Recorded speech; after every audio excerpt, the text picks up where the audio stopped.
Salut à tous les gourmands et bienvenue sur Plaisir et Diète dans la même assiette. On se retrouve au Canada, à Montréal cette fois-ci. Donc vous n'avez pas encore vu le logement à Montréal. C'est pas le plus important c'est que cette vidéo elle va consister en une journée dans mon quotidien, une journée avec moi. Pas que une journée dans mon assiette comme je le fais d'habitude où je vous montre juste ce que je mange. Ici ça va être une journée avec moi au Canada, comment on gère nos journées, qu'est-ce qu'on fait, quels sont nos choix, que ce soit au niveau timing, au niveau choix d'entraînement, au niveau timing de la journée, etc. Là actuellement il est 6h40 du matin ici, ce qui fait 12h40 en France. Comment on fonctionne en général? Je mets toujours mon réveil à 6h parce que 6h ça fait midi et donc ça me permet de poster mon post ou réel sur Instagram puisque vers midi c'est l'heure à laquelle les gens sont disponibles sur Instagram. Donc je mets mon réveil à 6h. À partir de 6h40 environ, je suis dans la cuisine en train de regarder pour mon petit déjeuner qui est en général un porridge ou des céréales, puisqu'ici il y a plein de choix de céréales qu'on ne connaît pas, donc c'est cool. Céréales, lait et à côté de ça du yaourt, ou alors porridge avec une whey qu'on a acheté 45 €, mais il y a 65 portions. Donc en termes de protéines, pour 20 grammes de protéines, c'est une des sources de protéines les moins chères. Donc ça permet d'avoir des protéines pas chères. Donc ça avec de l'avoine d'une qualité normale et un peu d'eau, parfois un peu de lait en fonction de mes cales, et alors du chocolat et un fruit. Je vais vous montrer tout ça, comment on le fait, et c'est parti pour la vidéo.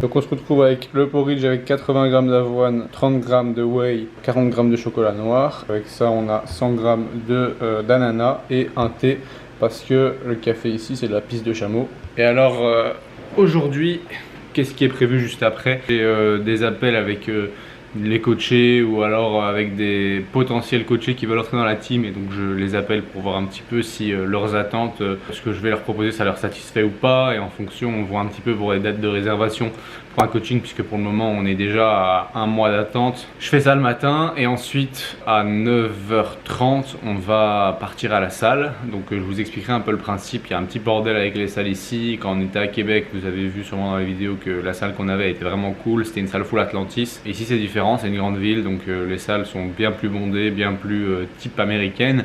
Donc juste petit point sur mon poids, là 82,3 kg, donc ça monte petit à petit. Je pensais jamais passer les 80 kg dans ma vie, là 82,3.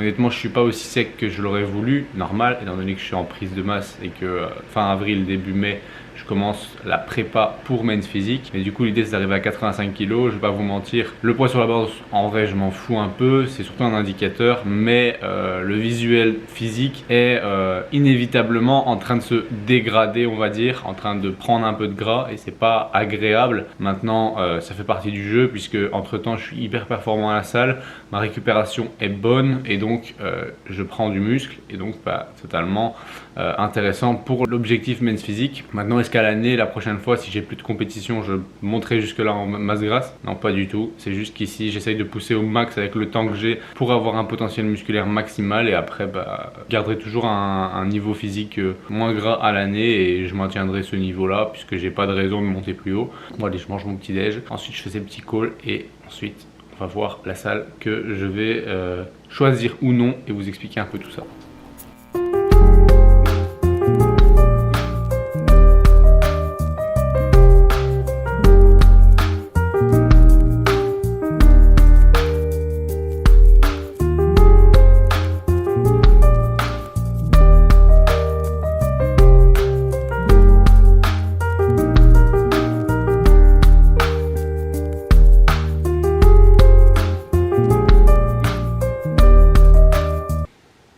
Monster. Faut savoir que c'est un Monster par semaine max et pas d'autre caféine pour le moment. Je maintiens avec un Monster, pas de café, que du déca ou du thé. Et alors, vu que le café est pas très bon ici, que du thé souvent, et un petit Monster par semaine. Et en termes de Monster, on va faire un Monster qui va en même temps faire café, en même temps Monster. Je vous montre ça tout de suite. Hop. Qui veut quoi? Moi je prends lui. Monster café au lait. Ceux-là sont caloriques, mais bon honnêtement avec les calques que j'ai actuellement, je m'en fous un peu. Et ils sont à 230 calories ce truc. Et ils sont trop bons. Allez, gym time. On va commencer avant de partir par prendre un peu d'eau avec la vitamine D3 de chez NutriPure. J'en mets 21 gouttes toutes les semaines. Sinon c'est tous les jours 3 gouttes, mais honnêtement je préfère prendre toutes les semaines 21 gouttes pour pas finalement me casser la tête à en prendre tous les jours. C'est le plus important en hiver et en automne quand il n'y a pas trop de soleil. Si vous prenez de la vitamine D sans lipides, vous n'allez pas l'absorber. Donc soit vous la prenez avec un repas, soit source lipidique, c'est-à-dire celle-ci qui est très bien faite par NutriPure. Donc vous avez toujours moins 10% avec mon code Maxime10 sur NutriPure. Si vous voulez passer commande, code parrain Maxime10 et vous avez moins 10% lors de première commande. Par contre, actuellement pour tout le mois de janvier, c'est leur 5e anniversaire et donc ils font une réduction moins 10% sur tout le site de base. Donc vous avez moins 10% sur tout le site, plus moins 10% avec mon code, donc vous avez moins 20%. Et franchement, NutriPure font rarement des promos, donc si vous en avez besoin, foncez. Je prends aussi chez eux la créatine, mais ça c'est plutôt le soir, que ce soit en poudre ou en gélule comme ceci, il y en a là-dedans, je ne sais pas si vous voyez bien. C'est au cas où je suis en déplacement, c'est pratique de prendre ma créatine comme ça. Je voulais juste faire un point sur du coup la salle qu'on va avoir. Et pour ceux qui se demandent ce que c'est ça, c'est une chaussette Adidas que j'ai coupée pour mettre sur mon biceps et sur mon avant-bras, tout simplement parce que au niveau de l'insertion du tendon biceps, je me suis un petit peu fait mal. Avec le volume que j'ai actuellement qui est assez élevé dans le but de développer ma masse musculaire au haut du corps au maximum, la récupération est parfois un petit peu compliquée, donc je vais commencer à prendre le collagène ou la glycine de chez NutriPure en plus pour essayer d'aider un peu à tout ça. Mais le fait de garder la chaleur avec, que ce soit une chaussette que vous avez coupée ou autre, c'est pas cher au moins et ça permet de maintenir. Donc quand c'est la nuit, j'en mets 2 couches pour que ce soit bien chaud et pour pouvoir pas spécialement plier le bras, et quand je vais m'entraîner j'en mets une seule, comme ça je peux toujours plier mon bras et ça marche pas mal. Et alors pour ce qui est de l'entraînement, on a été s'entraîner pendant un mois dans un Atlantis comme vous l'avez vu, enfin 3 semaines à Québec. Là vu qu'on bouge à Montréal et qu'on a rien maintenu dans notre progression, qu'est-ce qu'on a fait, c'est que j'ai cherché un Atlantis ici, il y en a un, mais le problème c'est que du coup on reste à Montréal 6 semaines, au max 10 semaines, mais 10 semaines de progression plus les 3 semaines d'avant, ça ne fait que 13 semaines. 13 semaines c'est pas énorme pour une progression, ça ne fait pas vraiment un cycle de progression suffisant que pour développer de la masse musculaire et pour finalement continuer à progresser, être proche de l'intensité maximale et prendre un max de muscle. Le plus intéressant pour prendre du muscle, c'est de maintenir un programme d'entraînement le même pendant le plus longtemps possible, que ce soit 6 mois, 1 an ou plus. Mais du coup, étant donné qu'on reste 6 mois, enfin même 7 mois en déplacement en Amérique, on va essayer de trouver une salle de sport qui est pareille partout en termes de machines. Pour ce faire, il y a World Gym. World Gym, c'est du pré-corps et du techno-gym, donc un peu style fitness park. Honnêtement, ça rend beaucoup moins du rêve que les grosses salles Atlantis ou autres où il y a plein de machines, plein de trucs trop bien, où il n'y a finalement pas besoin de faire beaucoup de poulies, beaucoup de poids libres, mais toujours des différentes machines, toujours des différentes intensités, toujours des différentes résistances. Et là même entre la salle Atlantis à Québec et la salle Atlantis ici, il y avait beaucoup trop de résistance de différence parce que les machines ne sont pas aussi récentes et du coup c'est différent, ça marche pas de la même manière, et donc à chaque fois que je change de salle je dois me réadapter à la charge et donc je perds 1 à 2 semaines pour adapter mon entraînement avant de pouvoir reprogresser. Donc c'est vite une perte de temps. Si je n'avais pas d'objectif de compétition, j'aurais fait ça parce que kiff avant tout, mais là vu que j'ai un objectif de compétition, l'idée c'est vraiment de maintenir la masse musculaire, voire de la développer encore pendant ces 6 mois restants avant la prépa, et donc je vais opter pour une salle World Gym moins intéressante, moins chère, mais qui me permettent de progresser tout le temps, puisqu'il y en aura à Montréal, à Toronto, à Ottawa, à New York, à Los Angeles, à Miami, à Houston, partout où j'irai, il y en aura. Je ferai peut-être 1 ou 2 séances par-ci par-là dans des autres salles quand je voudrais les découvrir, une séance Disneyland, mais le reste du temps, je vais essayer de progresser sur du World Gym. J'arrête de parler, c'est parti pour la séance, let's go.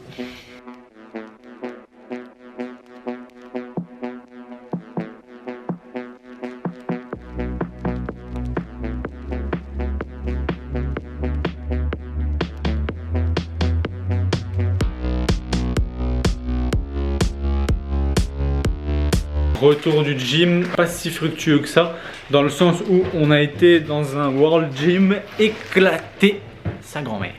C'était World Gym l'Acadie. Il y a 10 machines dans la salle, 5000 poulies pré-corps et des haltères et full bar, full rack. Ça change beaucoup d'Atlantis où il y a beaucoup de machines très optimales et ici il n'y a pas de machines presque. En fait c'est un basic fit, limite encore moins bien. À voir, j'ai pas testé certaines machines, de leg curl et extensions qui ont peut-être une bonne amplitude, je sais pas. On a vu qu'il y avait un autre World Gym dans Montréal où la plupart des gens vont, c'est Griffintown. On ira voir à celle-là et surtout il y a beaucoup plus de chances qu'on retrouve du Techno Gym dans d'autres salles que du pré-corps où il y a moins de chance finalement. Là on est rentré, j'ai fait mon petit appel pour un coaching, j'ai fait un petit call avec Julien et là maintenant on va manger, il est 13 h, on a trop faim.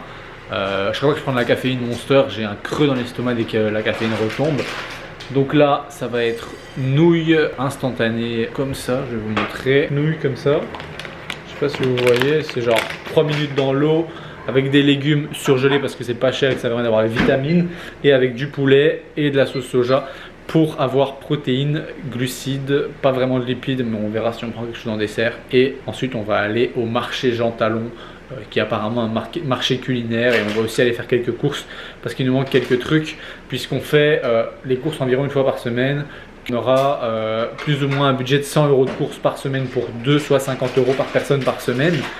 Qui fait environ 7 €, 7,50 € nourriture par personne par jour, ce qui est potentiellement cohérent avec bien sûr quelques sorties resto ou autres dans le mois, ce qui fait un peu plus, mais disons qu'en repas à la maison, on est autour de 7 € par jour par personne. Comme ça vous savez tout, on va manger et on se retrouve juste après. Bon les gourmands, repas fini, direction Jean Talon, toujours avec ma protection de coude. Donc comment se passent les journées ici? Tout simplement lever à 6 h comme vous l'avez vu, poste, contact de tout ce qui est un petit peu réseaux sociaux jusqu'à 7 h, petit déj, puis travailler un petit peu jusqu'à 8h30, 9 h, ensuite salle de sport jusqu'au repas de midi, ensuite vers 13h30, 14 h mange, on répond un peu aux élèves, tout ça, étant donné que 14 h ici ça fait 20 h en France, donc jusqu'après cette heure là. En général, on est un petit peu disponible pour les élèves jusqu'à 20 h, 21 h, donc jusqu'à 15 h ici et 21 h chez eux. Donc vers 14-15 h, on sort, on va faire quelque chose, on visite un peu. Et ensuite, quand on rentre ici, 18-18h30, on prépare le repas du soir, on se pose tranquille, on se lave, etc. On finit la journée et le repas en général vers 20 h, qui est tôt pour les Français. Mais ici c'est quand même une bonne heure étant donné qu'après on se pose, on regarde un peu la télé, on fait des trucs comme ça jusqu'à 21h30, 22h et on dort. Étant donné que de 22h à 6h il y a 8 h de sommeil et c'est ce qu'il nous faut. Honnêtement on dort pas à 22h pile, souvent plutôt 22h30, 23h, mais du coup on a 7h, 7h30 de sommeil plutôt. Parce que c'est quand même difficile petit à petit de dormir si tôt. Au début c'est facile étant donné qu'on a l'horaire français encore dans la tête, mais maintenant ça devient difficile dans le sens où on est bien fixé sur le 22 h de l'heure d'ici, et se coucher à 22 h c'est quand même tôt. Mais bon.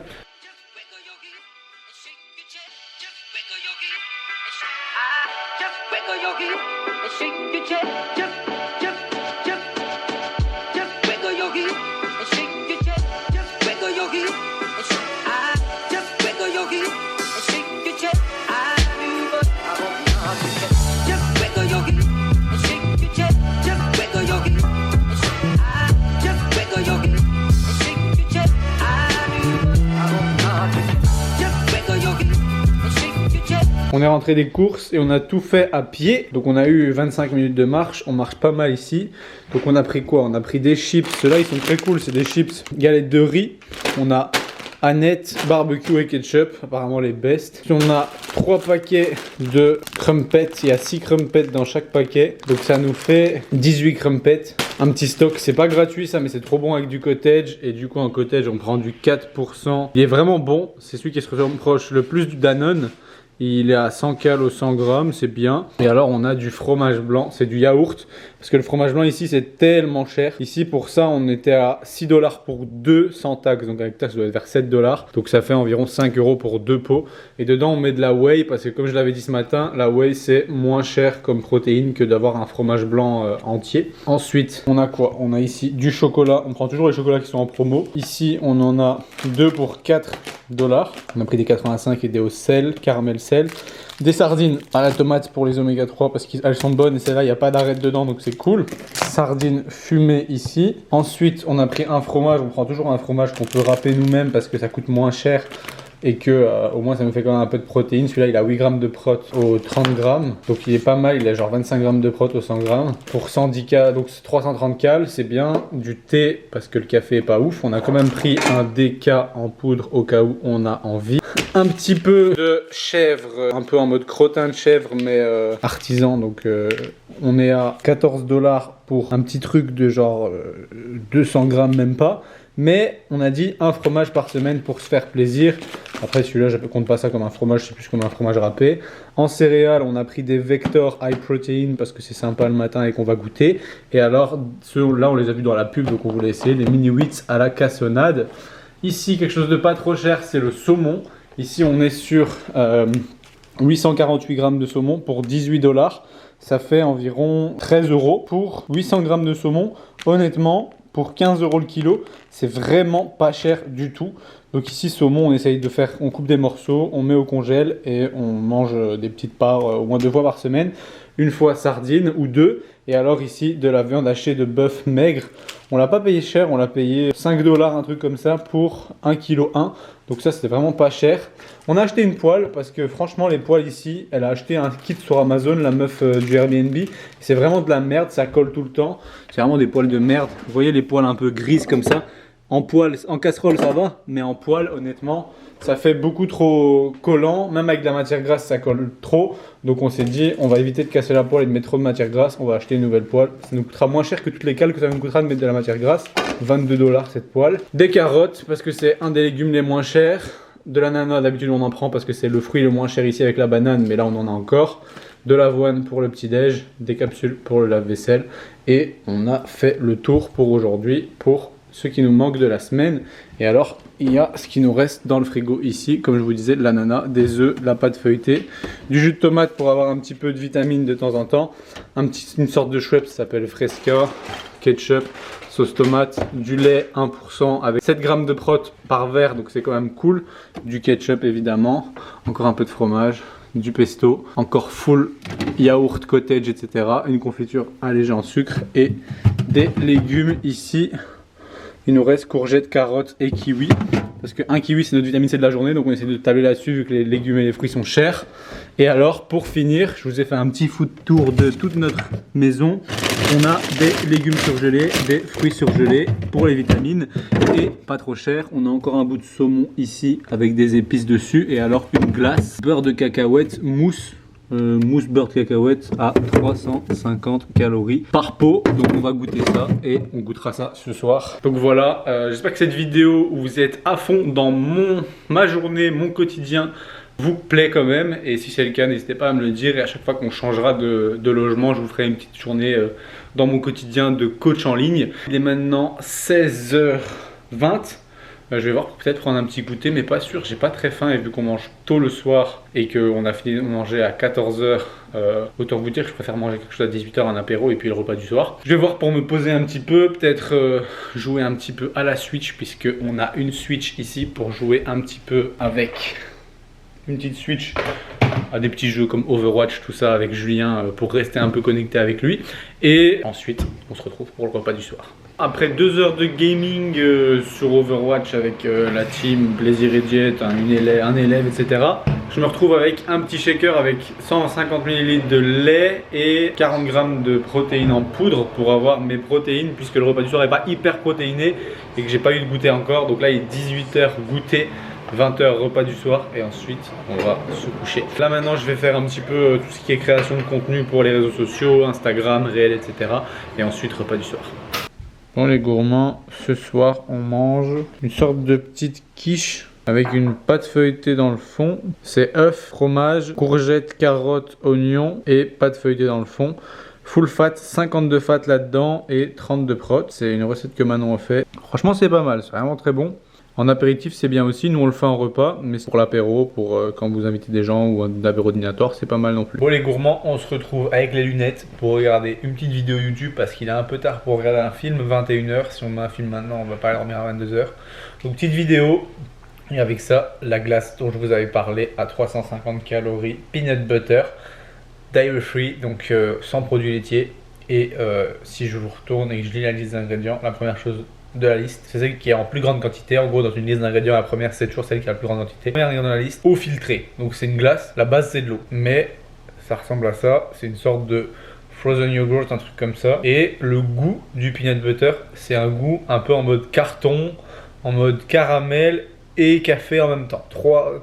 Un tiers de chaque. Pas un goût de peanut, donc c'est pas incroyable. J'avais déjà goûté une glace locale peanut, pareil, ça avait ce goût-là. Si la glace peanut butter fait 300 calories, c'est pas du peanut butter, c'est un arôme pas bon. La seule peanut butter locale que j'ai goûté, c'est soit la Carrefour Peanut, qui n'est pas locale, mais qui fait que 600 le pot, ou alors la Ben Jerry's Euphoria Peanut, qui est aussi autour de 600-700 cal.